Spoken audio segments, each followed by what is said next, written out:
Bonjour, ici Joanne Tatam de Vie Simple. Aujourd'hui, j'aimerais vous parler de ces émotions qui ont tendance à nous paralyser. Alors peut-être que vous avez déjà vécu cette situation. Vous avez un objectif précis, vous travaillez dessus régulièrement depuis un certain temps et vous savez que vous allez l'atteindre.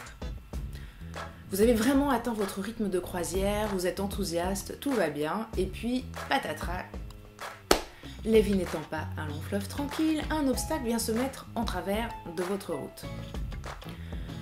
Généralement, quand il s'agit d'un obstacle du type un événement qui nécessite de revoir un petit peu la façon dont on va faire les choses, ou bien une nouvelle qu'on apprend et qui remet en question un petit peu nos plans, ben dans ces cas-là, il nous suffit de faire preuve d'un petit peu de créativité, de réfléchir de façon stratégique et de mettre en place un nouveau plan d'action qui tient compte des nouvelles données qu'on reçoit.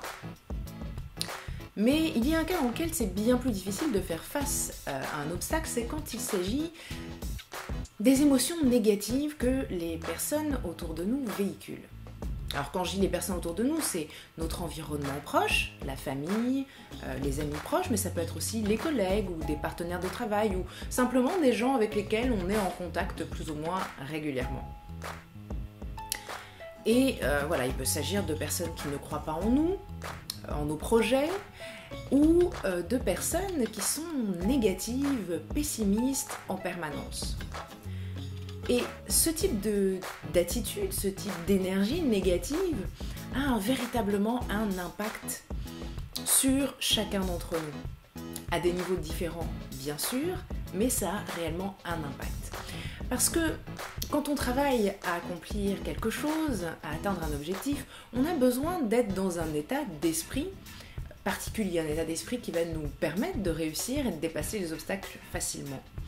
Et on a besoin aussi d'avoir un environnement aidant, un environnement qui nous soutient, même si ce n'est pas un soutien direct comme apporter une aide, bien c'est tout simplement l'état d'esprit, l'optimisme, la positivité des gens autour de nous qui vont nous porter et nous aider. Alors quand on a à faire face à des gens négatifs, pessimistes, qui se plaignent tout le temps, ou qui, pire, ne croient pas en nos projets et nous le font savoir, ça peut devenir très difficile. Et parfois au point d'éveiller des émotions chez nous qui vont nous paralyser. On va commencer à avoir peur, à douter, et on va tout simplement plus être capable d'avancer.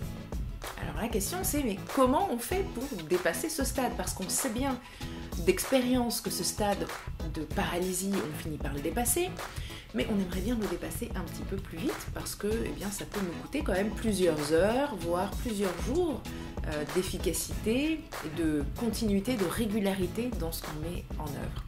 Alors moi je vous propose un processus en 3 étapes toutes simples. La première étape, c'est d'exprimer librement vos émotions. Alors vos émotions, elles ne sont pas là pour jouer contre vous, d'accord, mais une fois qu'elles sont là, elles ont besoin d'être exprimées, elles ont besoin de sortir et c'est nécessaire pour que vous puissiez vous en libérer. Parce que tant que les émotions restent prisonnières à l'intérieur de vous, elles sont véritablement prisonnières à l'intérieur de votre corps. Et vous allez sentir une boule dans la gorge ou une sensation d'oppression à ce niveau-là, au niveau du cœur peut-être, ou une douleur dans le ventre. Et tant que vous avez ces manifestations physiques, tant que vous allez vous sentir mal physiquement, vous aurez le plus grand mal à dépasser ce stade de paralysie. Donc, pour que ces sensations physiques disparaissent, il suffit tout simplement de laisser sortir les émotions, de les exprimer, de les laisser quitter votre corps. Alors comment faire? C'est très simple. Sortez, allez dans la forêt ou dans la nature, n'importe où, ou bien si vous n'avez vraiment pas envie de sortir, s'il fait un temps pourri ou que voilà, vous préférez rester chez vous, isolez-vous dans une pièce, tranquillement, en tête à tête avec vous-même et pleurez, criez, grognez, peu importe, mais laissez sortir ces émotions de votre corps. Une fois que vous aurez fait ça, vous sentirez que vous allez vous sentir un peu mieux. Dans votre corps, vous allez sentir que la boule disparaît, que la douleur s'estompe petit à petit. Et c'est là qu'intervient l'étape numéro 2. Et là, il s'agit de formuler. Alors laisser les émotions partir, c'est bien, mais ce qui est très important aussi, c'est d'être capable de formuler les émotions que vous ressentiez jusqu'ici ou que vous ressentez peut-être encore un petit peu. Alors demandez-vous, qu'est-ce que je ressentais comme émotion ? Qu'est-ce qui a fait que cette situation particulière, cet événement particulier réveille ces émotions ? Est-ce que je ressens de la colère, de la frustration, de la déception, de la tristesse ? Et envers qui est-ce que je ressens toutes ces émotions ? Est-ce que ce sont des émotions qui sont tournées vers les autres ou des émotions qui sont tournées vers moi ? Est-ce que je suis en colère contre moi-même ? Et pourquoi ? Alors vous allez vous dire que c'est peut-être un gros travail d'introspection à faire dans ce genre de situation. On veut après tout que le problème soit résolu rapidement. Mais ça va vous servir énormément parce que ça va débloquer quelque chose de plus, de comprendre pourquoi vous avez réagi de la façon dont vous avez réagi. Ça va débloquer un petit truc en plus et ça va vous donner des clés pour identifier ce sur quoi vous devriez travailler. Et en travaillant sur ces choses-là, eh bien, vous allez vous éviter de vous retrouver dans une situation similaire, ou en tout cas de réagir de nouveau de cette façon dans une situation similaire. Enfin, troisième astuce, troisième étape du processus, il va s'agir de faire quelque chose, faire une chose sur laquelle vous avez tout contrôle et qui va vous procurer une forme de plaisir, qui va vous faire du bien. Et là, ça peut être absolument n'importe quoi, tant que ça ne demande pas trop d'investissement émotionnel ni intellectuel.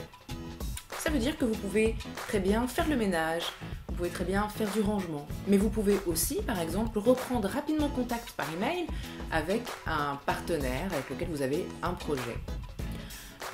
Ça veut dire que voilà, vous pouvez faire juste des choses simples, mais que vous allez réussir à tous les coups, dans lesquelles vous n'avez pas besoin de... Voilà, vous n'allez pas prendre de risques.